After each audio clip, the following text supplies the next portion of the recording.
Hello there. So, while talking about our country, India, and the problems faced by us, I might have used the word wicked problems in the last episode. What are these wicked problems? How are they different from the other problems? Let's find out in this 7th episode of Design Talks.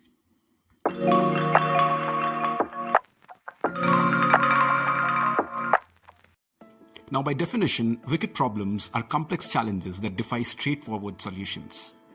Renowned designer Don Norman says wicked problems refer to challenges that are hard to define and address due to their complex nature, much like complex socio-technical systems. He goes on to quote poverty as an example.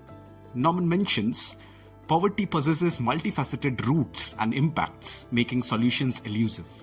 Tackling such issues doesn't guarantee permanent resolution. However, it's crucial to understand that even if we can't wholly eradicate problems like poverty, continuously striving for improvements and bettering lives is the way forward. While wicked problems persist, consistent advancement in addressing them represents success.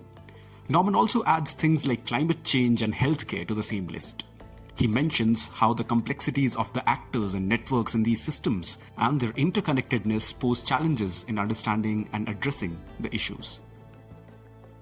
In all design schools, design thinking is one of the things that is taught as a fundamental.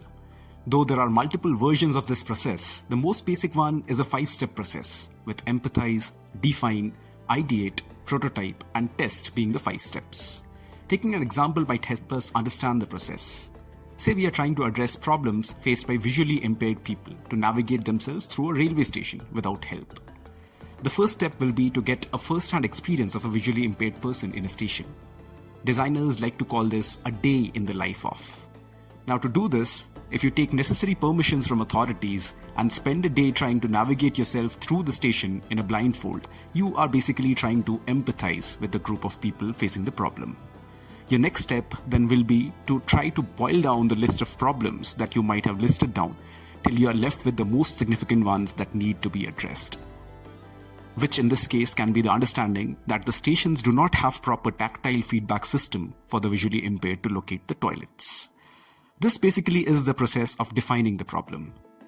Now we try to look for multiple possible ways to solve these problems. In our case, it can range from providing some audio-based devices or some frequent braille posters to inform where the toilets are located. This makes up the ideate step of design thinking. We then try to pick the best solution out of the generated ones and make a working prototype of the same. Say for instance in our case, we emboss metal sheets to write instructions in braille and place these strategically in stations. This makes up the prototype part of the process. Finally, to verify if your solution works, you need to check if a visually impaired person can use your navigation system to find a toilet in a railway station. This is the final part of the process referred to as test. Now in theory, this process looks very linear. However, when used with most problems, it is not. It's more like a back and forth jumping with all the steps till you are able to address the problem properly. It's more like having cases where after testing you realize your solution doesn't work and you have to trace back your steps to understand where you went wrong. But the reason why I explained the entire design thinking process is to establish the fact that in cases of wicked problems, this process, which is one of the most basic go-to tools for designers, might not work at all. And the truth is that in a place like India, with a culturally, socially, and economically complex fabric, almost every other problem seems to be a wicked problem.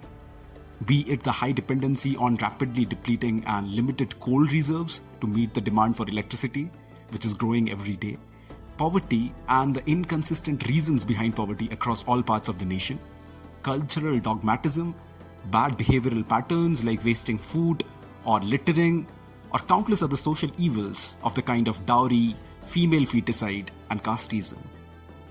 Rittel and Weber, professors of science, design, and city planning, University of California, Berkeley, were the people responsible for bringing into light the concept of wicked problems in their paper titled Dilemmas in a General Theory of Planning in December 1969.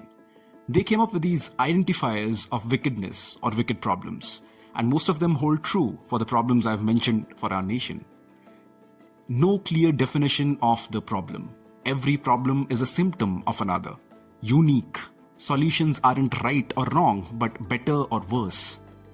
No immediate or ultimate test for a solution. One-shot solutions have consequences, and no final ends to solutions. Let's take poverty in our nation as a case. Why are people poor? Is there any one answer to that? There are numerous reasons why poverty exists in our nation, and hence poverty is just a symptom to a lot of other problems like lack of education, lack of jobs, etc. There cannot be one universal solution to poverty that can be applied across the nation. The most common wicked problems across the globe are said to be the power and corruption, inequality, hate and conflict, the death of nature, population and migration, health and livelihood, work and technology. Now the question here is, how do we solve wicked problems? There are various approaches to this. Like I already mentioned in the beginning of the episode, Don Norman says, it's crucial to understand that even if we can't wholly eradicate problems like poverty, continuously striving for improvements and bettering lives is the way forward. While wicked problems persist, consistent advancement in addressing them represents success. Which I feel is true.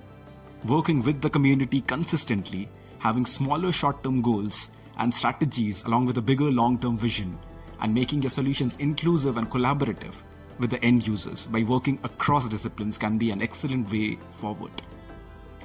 Well, that will be all for this episode. Do not forget to mention what's that one wicked problem you have been lately thinking about. I'll see you in the next episode soon. Till then, stay safe, have fun.